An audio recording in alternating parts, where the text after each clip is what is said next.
ಎಲ್ಲರಿಗೂ ನಮಸ್ಕಾರ. ನಿಮ್ಮೆಲ್ಲರಿಗೂ ನಮ್ಮ ಚಾನಲ್ಗೆ ಆತ್ಮೀಯ ಸ್ವಾಗತ. ನೀವು ಇದೇ ಮೊದಲು ನಮ್ಮ ವಿಡಿಯೋ ನೋಡ್ತಾ ಇದ್ರೆ ಸಬ್ಸ್ಕ್ರೈಬ್ ಮಾಡ್ಕೊಳ್ಳಿ ಹಾಗೂ ವಿಡಿಯೋ ಇಷ್ಟ ಆದರೆ ಲೈಕ್ ಮತ್ತು ಶೇರ್ ಮಾಡೋದನ್ನ ಮರಿಬೇಡಿ. ಈ ಕಡೆ ವೈಷ್ಣವು ಮಹಾಲಕ್ಷ್ಮಿ ಮಾಡಿರೋದೆ ಅಂತ ಹೇಳಿದ ತಕ್ಷಣ ಇಲ್ಲಿ ಮನೆಯವರೆಲ್ಲರೂ ಕೂಡ ಶಾಕ್ ಆಗಿ ವೈಷ್ಣವನೇ ನೋಡ್ತಾ ಇರ್ತಾರೆ. ಅವಾಗ ವೈಷ್ಣವ್ ಕೂಡ ನಾಟಕ ಮಾಡ್ಕೊಂತ, ಹೌದು ಇದು ಮಹಾಲಕ್ಷ್ಮಿ ಮಾಡಿರೋ ಪಾಯಸನೆ, ಯಾಕ್ರಿ ಗಂಗಕ್ಕ ಈ ತರ ಮಾಡಿದ್ರಿ ಅಂತ ಅವ್ರ ಅಮ್ಮನ ಮುಂದೆ ನಾಟಕ ಮಾಡ್ತಾ ಇರ್ತಾನೆ. ಅವಾಗ ಹಾಗಿದ್ರೆ ಈ ಪಾಯಸನ ಮಹಾಲಕ್ಷ್ಮಿ ಮಾಡಿದಳ ಅಂತ ಕಾವೇರಿ ಅನ್ಕೊಳ್ತಾ ಇರ್ತಾಳೆ. ಇವಾಗ ಸುಪ್ರೀತಾ ಕೂಡ, ಅಯ್ಯೋ ನಮ್ಗೆ ಯಾರಿಗೂ ಗೊತ್ತಾಗ್ತಿರೋದು ನಿನ್ಗೆ ಹೇಗೆ ಗೊತ್ತಾಯ್ತು ವೈಷ್ಣವ್, ನಿನ್ನ ಹೆಂಡತಿ ಮಾಡಿರೋದು ನೀನೇ ಕಂಡಿಡ್ದೀಯ ನೋಡು ಅಂತ ಸುಪ್ರಿಯಾ ನಗ್ತಾ ಹೇಳ್ತಾ ಇರ್ಬೇಕಾದ್ರೆ ಈ ಕಡೆ ಕಾವೇರಿ ಕೂಡ ಕೋಪ ಮಾಡ್ಕೊಂಡು, ಈ ಸುಪ್ರೀತಾ ಉರಿಯೋ ಬೆಂಕಿಗೆ ತುಪ್ಪ ಸುರಿಯೋಕ್ ನೋಡ್ಬೇಡ, ಸುಮ್ನೆ ಕುತ್ಕೋ ಅಂತ ಹೇಳ್ಬಿಟ್ಟು, ಹೇಳು ಗಂಗಾ ಇದು ಮಹಾಲಕ್ಷ್ಮಿ ಮಾಡಿರೋ ಪಾಯಸನ ಅಂತ ಕಾವೇರಿ ಕೇಳ್ತಾರೆ. ಅದು ಮೇಡಮ್ ನನ್ ಬೇಡ ಅಂತ ಎಷ್ಟು ಹೇಳಿದ್ರು ಕೂಡ ಲಕ್ಷ್ಮಕ್ಕ ಕೇಳಲೇ ಇಲ್ಲ ಅಂದಿದ ತಕ್ಷಣ, ಹೌದು ಗಂಗಕ್ಕ ನೀವ್ ಈ ತರ ಮಾಡಬಾರ್ದಿತ್ತು, ಅಮ್ಮನ ಮನ್ಸಿಗೆ ಎಷ್ಟು ಬೇಜಾರಾಗುತ್ತೆ ಅಲ್ಲ, ನನ್ ಪರಿಸ್ಥಿತಿ ಹೀಗಿದೆ, ಇವಾಗ ನೀವು ಪಾಯಸ ತಂದ್ಕೊಟ್ರೆ ನನ್ಗೆ ಮಹಾಲಕ್ಷ್ಮಿ ನೆನ್ಪಾಗ್ತಾರೆ ಅಂತ ನಿಮ್ಗೆ ಗೊತ್ತಿಲ್ವಾ ಅಂದಿದ ತಕ್ಷಣ ಈ ಕಡೆ ಸುಬ್ಬಿ ಕೂಡ, ಆಗಿದ್ರೆ ಲಕ್ಷ್ಮಿ ಅವ್ರ ನೆನ್ಪು ನಿಮ್ಗೆ ಇನ್ನ ಇದೇನಾ ಸರ್ ಅಂತ ಕೇಳ್ತಾಳೆ. ಯಾಕಿರಲ್ಲ ಇದ್ದೇ ಇರುತ್ತೆ ಅಂತ ವೈಷ್ಣವ್ ಹೇಳಿದ ತಕ್ಷಣ ಮನೆಯವರು ಫುಲ್ ನಗ್ತಾ ಇರ್ತಾರೆ. ಅವಾಗ ಕಾವೇರಿ ಕೋಪ ಮಾಡ್ಕೊಂಡು, ಪುಟ್ಟ ಅಂದಿದ ತಕ್ಷಣ, ಅಯ್ಯೋ ನೆನ್ಪ ಆತರ ಏನಿಲ್ಲ, ಅವ್ರ ನೆನ್ಪ ನಾನ್ ಯಾಕೆ ಮಾಡ್ಕೊಳ್ಳಿ, ನೋಡಿ ಈ ಮನೆಯಲ್ಲಿ ನಮ್ಮ ಅಮ್ಮಗೆ ಇಷ್ಟ ಇಲ್ದಿರೋ ವಸ್ತು ಆಗಿರ್ಬೋದು, ಟಾಪಿಕ್ ಆಗಿರ್ಬೋದು, ವ್ಯಕ್ತಿ ಆಗಿರ್ಬೋದು, ಯಾವುದು ಕೂಡ ಇರೋ ಆಗಿಲ್ಲ, ಇದನ್ನ ತಗೊಂಡೋಗಿ ಮೊದ್ಲು ಡಸ್ಟ್ಬಿನ್ ಗೆ ಬಿಸಾಕಿ ಅಂತ ವೈಷ್ಣವ್ ಹೇಳ್ತಾನೆ. ಅವಾಗ ಮನೆಯವರೆಲ್ಲರೂ ಕೂಡ ಶಾಕ್ ಆಗಿ ವೈಷ್ಣವ್ನ ನೋಡ್ತಾ ಇರ್ತಾರೆ.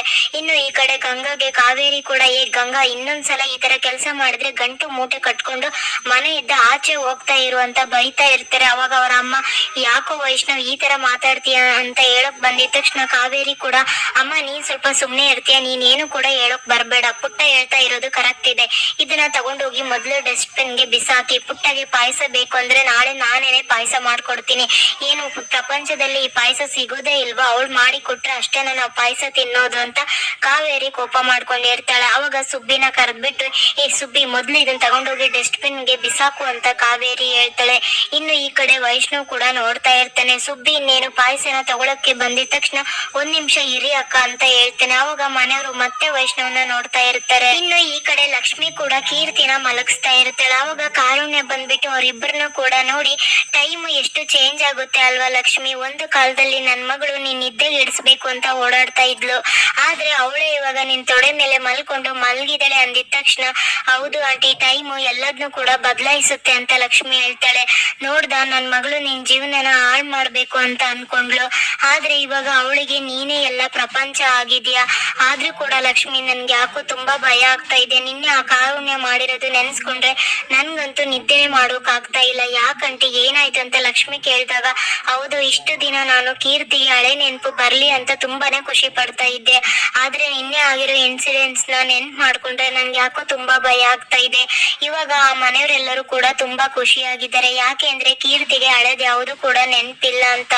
ಒಂದ್ ಪಕ್ಷ ಕೀರ್ತಿಗೆ ಏನಾದ್ರು ಹಳೇದು ನೆನ್ಪು ಬಂತು ಅಂದ್ರೆ ಮತ್ತೆ ಏನಾದ್ರು ಪ್ರಾಬ್ಲಮ್ಸ್ ಆಗ್ಬೋದಾ ಅಂತ ನನ್ಗೆ ಯಾಕೋ ಅನಿಸ್ತಾ ಇದೆ ಅಂದಾಗ, ಹಾಗಂತ ಕೀರ್ತಿ ಅವರಿಗೆ ಹಳೆ ನೆನ್ಪು ಬರಬಾರ್ದು ಅನ್ನೋದು ತುಂಬಾ ತಪ್ಪು ತಾನೆ, ಯಾರಿಗೆ ಎಷ್ಟೇ ತೊಂದರೆ ಆಗ್ಲಿ ಎಷ್ಟೇ ಪ್ರಾಬ್ಲಮ್ಸ್ ಬರ್ಲಿ ಹಾಗಂತ ಕೀರ್ತಿ ಅವರಿಗೆ ಹಳೆ ನೆನ್ಪು ಬರ್ದೇ ಇರೋ ಹಾಗೆ ಮಾಡಬಾರ್ದು ಆಂಟಿ ಅಂತ ಲಕ್ಷ್ಮಿ ಹೇಳ್ತಾಳೆ. ಯಾರು ಎಷ್ಟೇ ಬೆದರಿಕೆ ಹಾಕಿದ್ರು ಪರವಾಗಿಲ್ಲ, ಕೀರ್ತಿ ಅವರಿಗೆ ಹಳೆ ನೆನ್ಪು ಬರ್ಬೇಕು, ಮತ್ತೆ ಅವರು ಹಳೆ ಕೀರ್ತಿ ಆಗ್ಲೇಬೇಕು, ಅದಕ್ಕೆ ನಾನು ಏನ್ ಬೇಕಿದ್ರು ಹೋರಾಟ ಮಾಡ್ತೀನಿ ಅಂತ ಲಕ್ಷ್ಮಿ ಹೇಳ್ತಾ ಇರ್ಬೇಕಾದ್ರೆ ಈ ಕಡೆ ವೈಷ್ಣವ್ನ ತೋರಿಸ್ತಾರೆ.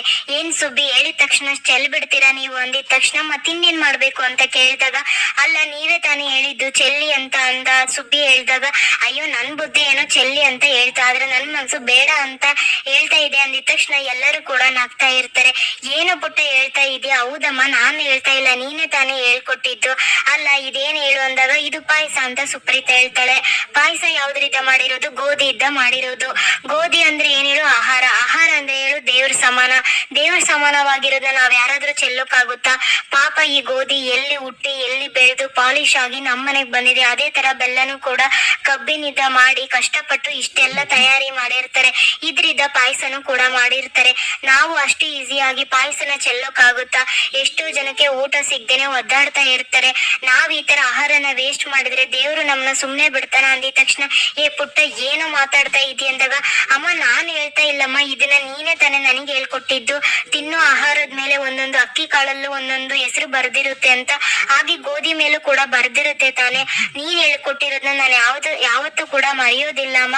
ನೋಡಿ ಸುಬ್ಬಿ ಅವರೇ, ಇದನ್ನೆಲ್ಲ ಚೆಲ್ಲೋ ಆಗಿಲ್ಲ ಅಂದಿದ ತಕ್ಷಣ ಅಯ್ಯೋ ನೀವೇನು ಹೇಳಿದ್ದು ಸರಿ, ಆದ್ರೆ ನಾನ್ ಇವಾಗ ಏನ್ ಮಾಡ್ಬೇಕು ಸರು ಅಂದಿದ ತಕ್ಷಣ ಏನ್ ಮಾಡ್ತೀರಾ ಅಂತ ಇಲ್ಲಿ ಯೋಚನೆ ಮಾಡ್ತಾ ಇರ್ಬೇಕಾದ್ರೆ ಒಂದ್ ಕೆಲ್ಸ ಮಾಡಿ, ಯಾರಾದ್ರೂ ಬಡವರಿದ್ರೆ ಮತ್ತೆ ಹೊಟ್ಟೆ ಹಸ್ಕೊಂಡಿದ್ರೆ ಅವ್ರಿಗೆ ಹೋಗಿ ಇದನ್ನ ಕೊಡಿ, ಅಟ್ಲೀಸ್ಟ್ ಅವ್ರಾದ್ರೂ ಹೊಟ್ಟೆ ತುಂಬಿಸ್ಕೊಳ್ತಾರೆ ಅಂತ ವೈಷ್ಣವ್ ಹೇಳಿದ ತಕ್ಷಣ ಅಯ್ಯೋ ಇಷ್ಟೊತ್ತಲ್ಲಿ ನಾನೆಲ್ಲಪ್ಪ ಹೊಡ್ಕೊಂಡು ಹೋಗ್ಲಿ, ಒಂದ್ ಕೆಲ್ಸ ಮಾಡ್ತೀನಿ, ಇದನ್ನ ತಗೊಂಡೋಗಿ ಫ್ರಿಡ್ಜ್ ಅಲ್ಲಿ ಇಡ್ತೀನಿ, ಬೆಳಗ್ಗೆ ಆಗಿದ ತಕ್ಷಣ ಯಾರಿಗಾದ್ರೂ ಕೊಡ್ತೀನಿ ಅಂದಿದ ತಕ್ಷಣ ಇವಾಗ ಸರಿಯಾಗಿ ಕ್ಯಾಚ್ ಮಾಡಿದೀರಾ ನೋಡಿ, ಈ ಕೆಲ್ಸ ಮಾಡಿ ಅಂತ ವೈಷ್ಣವ್ ಫುಲ್ ಆಗ್ತಾ ಇರ್ತಾನೆ. ಅವಾಗ ಕಾವೇರಿ ಕೂಡ ಹೌದು ನಾನು ಅನ್ನನ ವೇಸ್ಟ್ ಮಾಡಬಾರ್ದು ಅಂತ ಹೇಳ್ಕೊಟ್ಟಿದ್ದೆ, ಆದ್ರೆ ಇದಕ್ಕೂ ಮಹಾಲಕ್ಷ್ಮಿಗೂ ಏನ್ ಸಂಬಂಧ, ಏನೋ ಬಿಡು ಅವನೇ ಹೇಳಿದೆ ತಾನೆ ಮಹಾಲಕ್ಷ್ಮಿ ಮೇಲೆ ಫೀಲಿಂಗ್ಸ್ ಇಲ್ಲ ಅಂತ, ಮತ್ತೇನು ಅಂತ ಹೇಳ್ಬಿಟ್ಟು ಕಾವೇರಿ ಕೂಡ ಕೈನ ತೊಳ್ಕೊಳಕ್ ಹೋಗ್ತಾಳೆ. ಎಲ್ಲರೂ ಇಲ್ಲಿ ಊಟ ಮಾಡ್ಬಿಟ್ಟು ಹೋಗ್ತಾ ಇರ್ಬೇಕಾದ್ರೆ ವೈಷ್ಣವ್ ಅವ್ರ ಅಮ್ಮ ಹೋಗಿದ ತಕ್ಷಣ ಮತ್ತೆ ಪಾಯಸನ ತಿಂತಾ ಇರ್ತಾನೆ. ಅದನ್ನ ಸುಪ್ರೀತಾ ನೋಡ್ಬಿಟ್ಟು ಅಲ್ಲ ಅಮ್ಮ ಕಂಡ್ರೆ ಭಯ, ಪಾಯಸ ಕಂಡ್ರೆ ಪ್ರೀತಿ, ಇವನು ಪಾಯಸನ ಎತ್ತಿಡೋಕ್ ಹೇಳಿದಾನೆ ಅಂದ್ರೆ ಪಕ್ಕ ಏನೋ ಪ್ಲಾನ್ ಮಾಡ್ತಾ ಇದ್ದೇನೆ, ಇವತ್ ರಾತ್ರಿ ಇವನ್ ಏನೋ ಮಾಡ್ತಾನೆ ಅಂತ ಸುಪ್ರೀತಾಗೆ ಡೌಟ್ ಬರುತ್ತೆ. ಇನ್ನು ಈ ಕಡೆ ಲಕ್ಷ್ಮಿ ಕೂಡ ತುಂಬಾ ಖುಷಿ ಆಗ್ಬಿಟ್ಟು ಅವಳು ರಾಣಿ ಗೊಂಬೆ ಹತ್ರ ಮಾತಾಡ್ತಾ ಇರ್ತಾಳೆ. ರಾಣಿ ಗೊಂಬೆ ಇವತ್ತು ನೋಡ್ದ ಎಷ್ಟೆಲ್ಲ ಆಯ್ತು ಅಂತ, ನನ್ಗಂತೂ ತುಂಬಾನೇ ಖುಷಿ ಆಗ್ತಾ ಇದೆ, ಅಷ್ಟೇ ಸಮಾಧಾನ ಕೂಡ ಆಗ್ತಾ ಇದೆ. ಕತ್ಲು ಇದ್ಮೇಲೆ ಬೆಳಕು ಬಂದೇ ಬರುತ್ತೆ ಅಂತ ಹೇಳ್ತಾರೆ, ಹಾಗೆ ನನ್ ಜೀವನದಲ್ಲೂ ಕೂಡ ಕತ್ಲು ಹೋಗಿ ಬೆಳಕು ಬರೋ ದಿನ ಬರ್ತಾ ಇದೆ ಅಂತ ಅನಿಸ್ತಾ ಇದೆ. ಒಂದ್ ಕಡೆ ಕೀರ್ತಿ ಅವರಿಗೆ ಹಳೆ ನೆನ್ಪೆಲ್ಲ ಕೂಡ ಬರ್ತಾ ಇದೆ ಅನಿಸ್ತಾ ಇದ್ರೆ, ಇನ್ನು ಈ ಕಡೆ ವೈಷ್ಣವ್ ಅವರು ಹೊರಗಡೆ ಎಷ್ಟೇ ಕೋಪ ತೋರ್ಸ್ಕೊಂಡ್ರು ಕೂಡ ಮನ್ಸೊಳಗೆ ನನ್ ಬಗ್ಗೆ ಪ್ರೀತಿ ಇದೆ ಅಂತ ಗೊತ್ತಾಯ್ತು, ಆದ್ರೂ ಕೂಡ ಅವರು ನನ್ನಿದ್ದ ಎಲ್ಲಾನು ಕೂಡ ಮುಚ್ಚಿಡ್ತಾ ಇದ್ದಾರೆ, ಅದು ಯಾಕೆ ಅಂತ ನನ್ಗೆ ಗೊತ್ತಾಗ್ತಾ ಇಲ್ಲ. ಬಟ್ ಏನೇ ಆಗ್ಲಿ ನನ್ಗೆಲ್ಲದು ಕೂಡ ಒಳ್ಳೇದು ಹಾಗೆ ಆಗುತ್ತೆ ಅಂತ ಅನಿಸ್ತಾ ಇದೆ ಅಂತ ಲಕ್ಷ್ಮಿ ಹೇಳ್ತಾ ಇರ್ಬೇಕಾದ್ರೆ ಈ ಕಡೆ ವೈಷ್ಣವ್ ಕೂಡ ಯಾವ್ದು ಸತ್ಯ ಯಾವ್ದು ಸುಳ್ಳು ಒಂದು ಕೂಡ ಗೊತ್ತಾಗ್ತಾ ಇಲ್ಲ, ಯಾರು ಯಾವ ತರ ಇದಾರೆ ಅಂತಾನು ನನ್ ಕೈಯಲ್ಲಿ ತಿಳ್ಕೊಳಕ್ ಆಗ್ತಾ ಇಲ್ಲ. ಅಲ್ಲ ಒಂದ್ ಕಡೆ ಮಹಾಲಕ್ಷ್ಮಿ ಇದ್ರೆ ಇನ್ನೊಂದ್ ಕಡೆ ಅಮ್ಮ ಇದ್ದಾರೆ, ಈ ಕಡೆ ಮಹಾಲಕ್ಷ್ಮಿ ಅವರು ಒಳ್ಳೆ ಇಂಟೆನ್ಷನ್ ಇದ್ದ ಎಲ್ಲಾನು ಕೂಡ ಮಾಡಿದ್ರೆ ಆದ್ರೆ ಅದ್ರ ಪರಿಣಾಮ ಬೇರೆನೆ ಇದೆ. ಅವರು ನನ್ಗೋಸ್ಕರ ಎಷ್ಟೆಲ್ಲ ಒಳ್ಳೇದ್ ಮಾಡಿದ್ರೆ ಅವರು ಕೆಟ್ಟದ್ ಮಾಡೋಕೆ ಸಾಧ್ಯನೇ ಇಲ್ಲ, ಹಾಗಂತ ನಾನು ಹೋಗಿ ಅಮ್ಮನ ವಿರುದ್ಧ ಮಾತಾಡೋಕು ಕೂಡ ಆಗೋಲ್ಲ. ಇದನ್ನೆಲ್ಲ ನಾನು ಹೇಗ್ ನಿಭಾಯಿಸ್ಬೇಕು, ಇಬ್ರು ಕೂಡ ಒಂದೊಂದು ತಕ್ಕಡೆಯಲ್ಲಿ ಹಾಕಿದ್ರೆ ಯಾರ್ ಕಡೆ ಭಾರ ಆಗುತ್ತೆ, ಯಾರ್ ಕಡೆ ಸತ್ಯ ಇದೆ ಅಂತ ವೈಷ್ಣವ್ ಹೇಳಿದ ತಕ್ಷಣ ತಕ್ಕಡಿ ನನ್ ಕಡೆನೆ ವಾಲ್ಬೇಕು ಅಂತ ಕಾವೇರಿನೂ ಕೂಡ ಅದೇ ಟೈಮ್ ಅಲ್ಲಿ ತೋರಿಸ್ತಾರೆ. ಹೌದು ಪುಟ್ಟನ್ ವಿರುದ್ಧ ನಾನು ಹೋಗ್ಬಾರ್ದು, ಯಾವ್ದೇ ಕಾರಣಕ್ಕೂ ತಕ್ಕಡಿ ಲಕ್ಷ್ಮಿ ಕಡೆ ವಾಲ್ಲೇಬಾರ್ದು, ಆ ಗೊಂಬೆ ಆಡ್ಸೋನು ಹೇಳಿರೋದು ಎಲ್ಲಾನು ಕೂಡ ಸುಳ್ಳು, ಅದನ್ನ ಸತ್ಯ ಆಗೋಕೆ ನಾನಂತೂ ಬಿಡೋದಿಲ್ಲ. ಪುಟ್ಟ ನನ್ ಕೈ ಗೊಂಬೆ ಇದ್ದ ಹಾಗೆ ನಾನು ಹೇಗ್ ಆಡಿಸ್ತೀನೋ ಅವನು ಕೂಡ ಹಾಗೆ ಆಡ್ಬೇಕು, ಯಾವ್ದೇ ಕಾರಣಕ್ಕೂ ನಾನ್ ಪುಟ್ಟನ ಬಿಟ್ಕೊಡೋ ಮಾತೇ ಇಲ್ಲ ಅಂತ ಇಲ್ಲಿ ಕಾವೇರಿ ಮಾತಾಡ್ತಾ ಇರೋದ್ನು ಕೂಡ ತೋರಿಸ್ತಾರೆ. ಹಾಗೆ ಇಲ್ಲಿ ಲಕ್ಷ್ಮಿ ವೈಷ್ಣವ್ ಕಾವೇರಿ ಎಲ್ಲರೂ ಕೂಡ ಯೋಚನೆ ಮಾಡ್ತಾ ಇರ್ತಾರೆ. ಇನ್ನು ರಾತ್ರಿ ಕೂಡ ಆಗುತ್ತೆ, ಇಲ್ಲಿ ಸುಬ್ಬಿ ಪಾಯಸನ ಎತ್ತಿಟ್ಟಿರ್ತಾಳೆ, ವೈಷ್ಣವ್ ಕೂಡ ಬಂದ್ಬಿಟ್ಟು ಆ ಪಾಯಸನ ಯಾರಿಗೂ ಕೂಡ ಗೊತ್ತಿರದೆ ಹಾಗೆ ಓಪನ್ ಮಾಡಿ ತಗೊಳ್ತಾನೆ. ಅಲ್ಲ ಇಷ್ಟೊಳ್ಳೆ ಪಾಯಸನ ತಿಂದೇ ಇದ್ರೆ ನನ್ಗೆ ನಿದ್ದೆ ಬರುತ್ತೆ, ಅದಕ್ಕೋಸ್ಕರನೇ ಇಷ್ಟೊತ್ತು ಕಾದಿದೀನಿ ಅಂತ ಪಾಯಸನ ಹಾಕೊಂಡು ತಿಂತಾ ಇರ್ತಾನೆ. ಸ್ವಲ್ಪ ತಿಂದು ಮತ್ತೆ ವಾಪಸ್ ಹೋಗ್ತಾ ಇರ್ಬೇಕಾದ್ರೆ ಮತ್ತೆ ಯಾಕೋ ತಿನ್ಬೇಕು ಅಂತ ಹೇಳ್ಬಿಟ್ಟು ಮತ್ತೆ ಇರೋ ಪಾಯಸ ಎಲ್ಲಾನು ಕೂಡ ಅಷ್ಟು ತಿನ್ಬಿಟ್ಟು ಇಲ್ಲಿ ಲಕ್ಷ್ಮಿನ ನೆನ್ಪ್ ಮಾಡ್ಕೊಳ್ತಾ ಇರ್ತಾನೆ. ಅದೇ ಟೈಮ್ಗೆ ಯಾರೋ ಬಂದಿರೋ ಸೌಂಡ್ ಕೂಡ ಆಗುತ್ತೆ, ಯಾರೋ ಬಂದ್ರು ಅಂತ ಅನ್ಸುತ್ತೆ, ನನ್ನನ್ನೇನಾದ್ರೂ ಇಲ್ಲಿ ನೋಡ್ಬಿಟ್ರೆ ಮುಗ್ದ ಹೋಯ್ತು ಅಂತ ವೈಷ್ಣವ್ ಬಚ್ಚಿಡ್ಕೊಳ್ತಾ ಇರ್ತಾನೆ. ಅದೇ ಟೈಮ್ಗೆ ಅಲ್ಲಿಗೆ ಸುಬ್ಬಿ ಕೂಡ ಬರ್ತಾಳೆ. ಅಲ್ಲ ಈ ಮನೆಯವರು ಇಷ್ಟು ಒಳ್ಳೆ ಪಾಯಸನ ಬೇಡ ಅಂತ ಬಿಟ್ಟೋದ್ರೆ ನಾನ್ ತಾನೇ ಹೇಗಿರೋಕಾಗುತ್ತೆ, ಇಷ್ಟು ಒಳ್ಳೆ ಪಾಯಸನ ಯಾರಿಗಾದ್ರೂ ಭಿಕ್ಷುಕರಿಗೆ ಕೊಡೋಕಾಗುತ್ತಾ? ಅವಾಗ ನೋಡ್ತಾ ಇದ್ರೇನೆ ಗಮ್ ಅಂತೆ, ಮೊದ್ಲು ಎಲ್ಲಾ ಪಾಯಸನೂ ಕೂಡ ತಿನ್ಬೇಕು ಅಂತ ಸುಬ್ಬಿ ಬರ್ತಾ ಇರ್ಬೇಕಾದ್ರೆ ವೈಷ್ಣವ್ ಸೌಂಡ್ ಮಾಡ್ತಾ ಇರ್ತಾನೆ. ಆ ಸೌಂಡಿಗೆ ಸುಬ್ಬಿಗಂತೂ ಫುಲ್ ಭಯ ಆಗುತ್ತೆ. ಈ ಕಡೆ ಮಳೆ ಗಾಳಿ ಎಲ್ಲಾನು ಕೂಡ ಬರ್ತಾ ಇರೋದ್ರಿಂದ ಅಲ್ಲ ಈ ಗಂಗಾಗೆ ಎಷ್ಟು ಸತಿ ಹೇಳಿದಿನ ವಿಂಡೋನ ಕ್ಲೋಸ್ ಮಾಡು ಅಂತ, ಇಂಥ ರಾತ್ರಿಯಲ್ಲಿ ವಿಂಡೋನ ನೋಡ್ತಾ ಇದ್ರೆ ಎಷ್ಟು ಭಯ ಆಗುತ್ತೆ. ಮೊದ್ಲೋಗಿ ವಿಂಡೋನ ಕ್ಲೋಸ್ ಮಾಡ್ತೀನಿ ಅಂತ ಹೋಗ್ತಾ ಇರ್ಬೇಕಾದ್ರೆ ಅಷ್ಟರಲ್ಲಿ ವೈಷ್ಣವ್ ಕೂಡ ಅವರು ವಾಪಸ್ ಬರೋವಷ್ಟರಲ್ಲಿ ನನ್ನ ಕೈಯಲ್ಲಿರೋ ಬೌಲ್ ನ ವಾಶ್ ಮಾಡಕ್ ಇಟ್ಬಿಟ್ಟು ನಾನು ಹೋಗ್ಬೇಕು ಅಂತ ಸೌಂಡ್ ಮಾಡಿದ ತಕ್ಷಣ ಈ ಕಡೆ ಸುಬ್ಬಿ ಕೂಡ ಅಯ್ಯೋ ಈ ಮನೇಲಿ ದೆವ್ವ ಏನಾದ್ರೂ ಇದೆನಾ, ಅಲ್ಲ ಇಂಥ ರಾತ್ರಿಯಲ್ಲಿ ಇಷ್ಟೊಂದು ಸೌಂಡ್ ಆಗ್ತಾ ಇದೆಯಲ್ಲ ಯಾರಾದ್ರೂ ಇದಾರ ಅಂತ ಸುಬ್ಬಿ ಹುಡುಕ್ತಾ ಇರ್ಬೇಕಾದ್ರೆ ವೈಷ್ಣವ್ ಕೂಡ ತಪ್ಪಿಸ್ಕೊಳ್ತಾ ಇರ್ತಾನೆ. ಅಯ್ಯೋ ಯಾರು ಇಲ್ವಲ್ಲ, ಮೊದ್ಲು ಪಾಯಸನ ತಿನ್ಬೇಕು ಅಂತ ಅನ್ಕೊಂಡು ಹೋಗ್ತಾ ಇರ್ಬೇಕಾದ್ರೆ ಅಲ್ಲಿ ಪಾಯಸದ ಬೌಲ್ ಇರುತ್ತೆ, ಅದನ್ನ ನೋಡ್ಬಿಟ್ಟು ಅಯ್ಯೋ ಇದನ್ನ ನಾನೇ ತಾನೇ ಒಳಗಿಟ್ಟಿದ್ದೆ, ನೋಡಿದ್ರೆ ಇವಾಗ ಪೂರ್ತಿ ಖಾಲಿ ಆಗೋಗಿದೆ. ಏನಪ್ಪ ದೇವ್ರೆ, ಈ ಮನೇಲಿ ದೆವ್ವ ಏನಾದ್ರೂ ಇರುತ್ತಾ? ಇಷ್ಟೊತ್ತಲ್ಲಿ ದೆವ್ವಗಳಿಗೆ ತುಂಬಾನೇ ಹಸುವಾಗಿರುತ್ತೆ ಅಂದ್ರೆ ಪಕ್ಕ ಇದನ್ನ ದೆವ್ವನೇ ತಿಂದಿರ್ಬೇಕು. ಏನಪ್ಪ ಅಂತ ಇಲ್ಲಿ ಸುಬ್ಬಿ ಅಂತೂ ಫುಲ್ ಗಾಬರಿ ಆಗಿರ್ತಾರೆ. ಇನ್ನು ಸುಬ್ಬಿ ಕೂಡ ಆ ಬೌಲ್ ನ ತಗೊಂಡು ಹೋಗ್ತಾ ಇರ್ಬೇಕಾದ್ರೆ ವೈಷ್ಣವ್ ಕೂಡ ಹೇಗಾದ್ರೂ ಮಾಡಿ ನಿಧಾನಕ್ಕೆ ಬೇಗನೆ ರೂಮ್ ನ ಸೇರ್ಕೋಬೇಕು ಅಂತ ವೈಷ್ಣವ್ ಎದ್ದು ನಿಂತ್ಕೊಂಡ್ ಬಿಡ್ತಾನೆ. ಕತ್ಲಾಗಿರೋದ್ರಿಂದ ಅಲ್ಲಿ ಬೆಳಕಿಗೆ ಇಲ್ಲಿ ವೈಷ್ಣವ್ ನೆರಳನ್ನ ನೋಡ್ಬಿಟ್ಟು ದೆವ್ವ ಬಂದಿದೆ ಅಂತ ಸುಬ್ಬಿ ಗಾಬರಿ ಆಗಿ ತಲೆ ಸುತ್ತಿ ಕೆಳಗ್ ಬಿದ್ಬಿಡ್ತಾಳೆ. ಇದೇ ಒಳ್ಳೆ ಚಾನ್ಸ್ ಅಂತ ವೈಷ್ಣವ್ ಕೂಡ ಅವ್ನ್ ತಗೊಂಡ್ ಬಂದಿರೋ ಬ್ಲಾಂಕೆಟ್ ನ ತಗೊಂಡ್ಬಿಟ್ಟು ರೂಮಿಗೆ ಓಡೋಗ್ ಬಿಡ್ತಾನೆ. ಇನ್ನ ಬೆಳಗ್ಗೆ ತನಕ ಸುಬ್ಬಿ ಅಲ್ಲೇ ಇರ್ತಾಳೆ. ಗಂಗಾ ಕೂಡ ಬಂದ್ಬಿಟ್ಟು ನೀರ್ ಹಾಕಿ ಸುಬ್ಬಿನ ಎದ್ದೇಳಿಸ್ತಾಳೆ. ನೋಡಿದ ತಕ್ಷಣ ಗಂಗಾನ ಅಯ್ಯೋ ದೆವ್ವ ದೆವ್ವ ಅಂತ ಸುಬ್ಬಿ ಕಿರ್ಚ್ಕೊಂಡ್ ಬಿಡ್ತಾಳೆ. ಮನೆಯವರೆಲ್ಲರೂ ಕೂಡ ಅಲ್ಲಿಗೆ ಬರ್ತಾರೆ. ಅವಾಗ ಗಂಗಾ ಕೂಡ ಕಳ್ಳಿ ಕಳ್ಳಿ ಅಂತ ಇರ್ಬೇಕಾದ್ರೆ ಕಾವೇರಿ ಬಂದ್ಬಿಟ್ಟು ಏನೇ ಯಾಕೆ ಬೆಳಗ್ಗೆ ಬಾಯಿ ಬಡ್ಕೊಳ್ತಾ ಇದೀಯ, ಅಂತದೇನೇ ಅವಳು ಕದ್ದಿದ್ದಾಳೆ ಅಂತ ಹೇಳಿದ ತಕ್ಷಣ ಅಯ್ಯೋ ಈ ಸುಬ್ಬಿ ಇದ್ದ ಮುಂಚೆನೆ ನನಗೆ ಡೌಟ್ ಇತ್ತು, ಈ ಸುಬ್ಬಿ ದೊಡ್ಡ ಕಳ್ಳಿನೇ ಇರ್ಬೇಕು, ಅದಕ್ಕೆ ಯಾವಾಗ್ಲೂ ಕೂಡ ನನ್ ಕೈಯಲ್ಲೇ ಸಿಗಾಕೊಳ್ತಾಳೆ, ಇವತ್ತು ಕೂಡ ಹಾಗೆ ಆಗಿರೋದು ಅಂದಿದ ತಕ್ಷಣ ಅವಳು ಏನ್ ಕದ್ದಿದ್ದಾಳೆ, ನೀನ್ ಏನ್ ನೋಡ್ದೆ ಅದನ್ನ ಮೊದ್ಲು ಹೇಳು ಅಂತ ಕಾವೇರಿ ಹೇಳ್ದಾಗ ನೋಡಿ ಇಲ್ಲಿ ಇದೇನು ಅಂತ ಹೇಳಿದ ತಕ್ಷಣ ಇದು ಖಾಲಿ ಬೌಲ್ ಕಡೆ ಅಂತ ಕಾವೇರಿ ಹೇಳ್ತಾಳೆ. ಹಾಗಿದ್ರೆ ಇದ್ರಲ್ಲಿ ರಾತ್ರಿ ಪಾಯಸ ಇತ್ತು ತಾನೇ, ಇವಳು ಪಾಯಸದ ಕಳ್ಳಿ ಅಂತ ಗಂಗಾ ಹೇಳಿದ ತಕ್ಷಣ ಈ ಕಡೆ ಸುಬ್ಬಿ ಕೂಡ ಅಯ್ಯೋ ಮೇಡಮ್ ನಿಜವಾಗ್ಲು ನಾನು ಪಾಯಸದ ಕಳ್ಳಿ ಅಲ್ಲ ಮೇಡಮ್, ನಾನು ತಿಂದಿಲ್ಲ ಮೇಡಮ್, ಇದನ್ನ ಯಾರು ತಿಂದಿದ್ದಾರೆ ಅಂತ ನನಗೆ ತುಂಬಾ ಚೆನ್ನಾಗಿ ಗೊತ್ತು ಅಂದಿದ ತಕ್ಷಣ ಮನೆಯವರೆಲ್ಲರೂ ಕೂಡ ಶಾಕ್ ಆಗ್ತಾರೆ. ಹೌದು ಮೇಡಮ್ ನಿಜ ಹೇಳ್ತಾ ಇದ್ದೀನಿ, ಈ ಪಾಯಸನ ನಾನ್ ತಿಂದಿಲ್ಲ, ಆದ್ರೆ ಇದನ್ನ ಯಾರು ತಿಂದಿದ್ದಾರೆ ನನ್ಗೆ ಗೊತ್ತು ಅಂದಿದ ತಕ್ಷಣ ವೈಷ್ಣವ್ ತುಂಬಾ ಗಾಬರಿ ಪಡ್ತಾ ಇರ್ತಾನೆ. ಆದ್ರೆ ಸುಬ್ಬಿ ಇಲ್ಲಿ ಇದನ್ನ ದೆವ್ವ ತಿಂದಿದೆ ಅಂದಿದ ತಕ್ಷಣ ಮನೆಯವರೆಲ್ಲರೂ ಕೂಡ ದೊಡ್ಡ ಹುಚ್ಚಿ ಅನ್ನೋ ತರನೇ ನೋಡ್ತಾ ಇರ್ತಾನೆ. ಇಲ್ಲಿ ಮನೆ ರಿಂಗ್ ಕೂಡ ಬೆಲ್ ಆಗುತ್ತೆ. ಯಾರು ಬಂದಿದ್ದಾರೆ ಅಂತ ಅಜ್ಜಿ ಬಂದ್ಬಿಟ್ಟು ಡೋರ್ ಓಪನ್ ಮಾಡಿ ನೋಡಿದ್ರೆ ಇಲ್ಲಿ ವಿಧಿ ಮತ್ತೆ ವಿಕ್ಕಿ ಇಬ್ರು ಕೂಡ ಬಂದಿರ್ತಾರೆ.